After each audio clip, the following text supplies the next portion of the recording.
Riding in that long black earth. All eyes on me, shout out, I'm a born first. On the truth, and they say the truth hurt. Hustle be hard work, hard work. When you scared, go to dirt. Man, this rap shit is easy. Every beat I get, I murder. I'm a hood nigga. I get the hurt by the pain. I don't try to stop. I don't hood nigga. And I get the bad bitch around. Big, big, long hair, yellow face, with a crown. Hood nigga.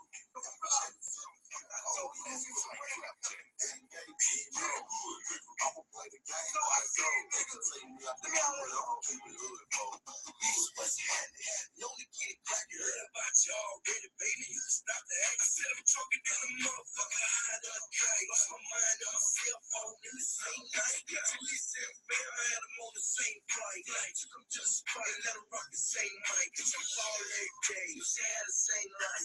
So much green, but I still tall white. No 7 day. Left the phantom at the house. One freak on the table. I'm familiar with the couch.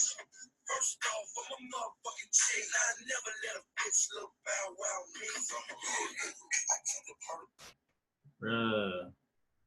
Bruh. Bow wow. What happened, bruh? What happened?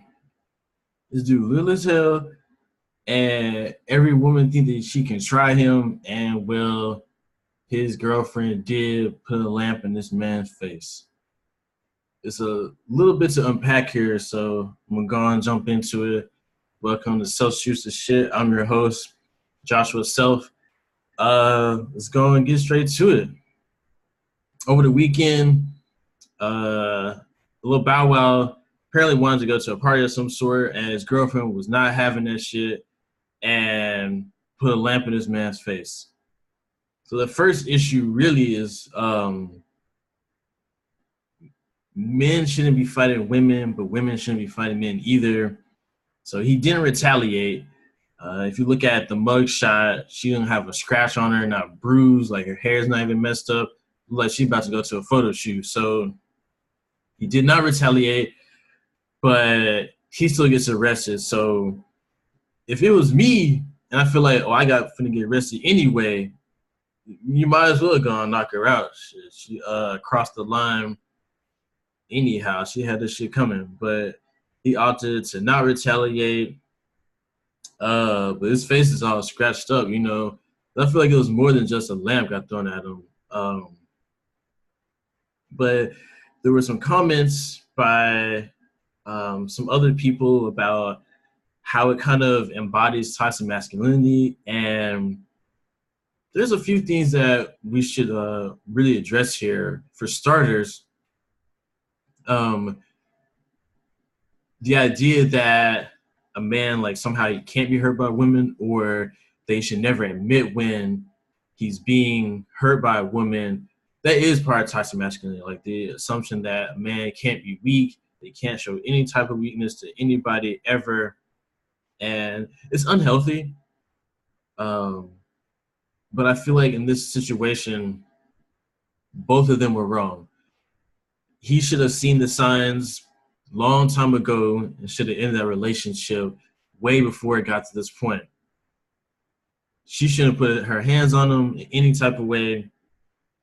Honestly, she should not have been in this relationship either, because if anybody makes you feel like you need to take a lamp to their face, why are you with them? Like, you shouldn't be with anybody that makes you feel that way. You know, so if y'all in a relationship out there and your significant other makes you feel like you need to resort to violence to get your point across, you're not in a healthy relationship. You need to leave. Please leave before you get hurt or they get hurt. There's nobody want to get hurt in a relationship, but especially we're talking about physical violence. Like, there are so many steps you can take before it gets to that point. But if you feel like that's where you are, they just end it. You're better off without them, and they better off without you. In case you're living under a rock, the Patriots won, which is not really a surprise to anyone. The thing that's interesting to me is that the game was very low scoring. And I wonder if people would still consider the Super Bowl to be boring if the Rams had won. Like, would it be, this is like the best display of defense we've ever seen if the Rams had won? But it's just the fact that the Patriots won again. People just like, sick of this shit. But I think 20 years from now, 30 years from now, when the people who are my age, a little bit older, a little bit younger, we're the old heads. We're just gonna look back and marvel at this dynasty that Tom Brady created. It's not gonna be looked at like, ugh, I can't believe he won all those times. It's like, nah, I got to witness greatness. And I mean, Brady's like 100 years old in athlete terms, and he's still doing his thing. So, congrats to them. Whether it's deserved or not, who knows? Who cares? 20 years from now, these little details like the deflate gate and all that kind of thing, paying the refs or whatever, people won't remember that shit. People just remember that he won all the fucking time, and we're just gonna move on with our lives. But the more important thing that came out for the weekend, though, much more entertaining than the Super Bowl itself, was 21 Savage, your boy from across the ocean. He was arrested by ICE for his visa being expired. And they claim that he had a felony charge. His lawyers say that there's not a felony charge, so we'll see what comes of that in the coming weeks. But he has admitted that he was from the UK and he moved to America when he was like 7. So the craziness of him being from the UK apparently is true. And I don't know if that changes his credibility, if that's why he opted to say that he's from Atlanta as opposed to from over the ocean. Over the past few years, I would say that UK rappers have gained a little bit of traction in the United States. I remember when I first saw Lady Likes, a woman from the UK, and this was like 4 or 5 years ago. And she had a few songs, and I was like, okay, this is pretty good. I can get behind this. And they have a more recent artist who kind of been pushing in popularity, Stefflon Don, who I'm a big fan of. And she was like, oh, man, so I'm not the first British rapper to grace the cover of XXL. And because, 21 Savage was on it before her, but at the time, people didn't realize that that's where he was from. So there's a lot to look at there. One of the things is if you move somewhere when you're in your youth, not when you're like a teenager or, your 20s, but we're talking about like you're 4, 5, 6 years old, 7 years old, whatever. If you move to another state, move to another city, to another country, do you claim where you came from? Because you haven't reached adulthood where you came from. You didn't reach like your teenage years, your formative years where you came from. You just spent a portion of your childhood there. So I was born in Washington, D.C., and I moved here to Memphis when I was 2 years old. So I can't claim Washington, D.C., because I don't really know anything about it. I don't know anything about their culture. Not really. Like, I didn't really live there. Like, the first couple of years of my life, like, doesn't really count. So I can't remember anything from that. So I wonder, can he really claim UK? Like, sure, he spent a few more years there, but these are years as a juvenile, like he's not even a teenager yet. He hasn't gone through puberty yet. There's so many type of developments that we have that give us an attachment to a particular place. So since he was in Atlanta for most of his life, does he really claim UK? Like, should he claim the UK? And because he moved there when I was 7, when he was 7, excuse me, my inclination is like, nah, he should not really claim the UK. He probably doesn't really remember much about it beyond tea and crumpets. And he's basically from Atlanta, I mean, 2 Chainz can claim to be from Atlanta despite being not originally from Atlanta. Like, why not? Like, I can't fault him for claiming Atlanta.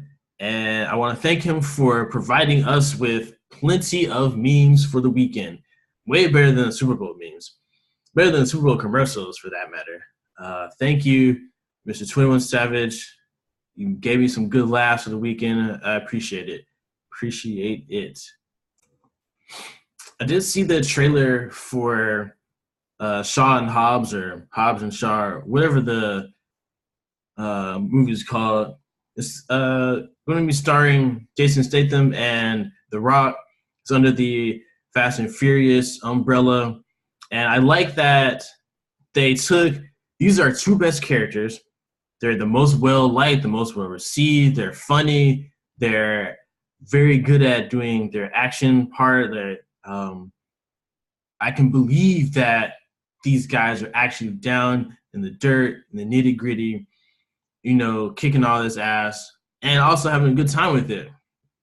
Like, these characters are way better than the original Fast and Furious characters played by Paul Walker and Vin Diesel. Like, those two guys where I'm trying to be cool.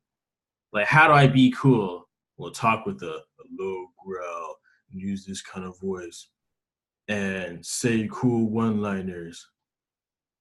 But, Statham and The Rock are, like, still doing one-liners, but they're not really trying to be cool. They just are.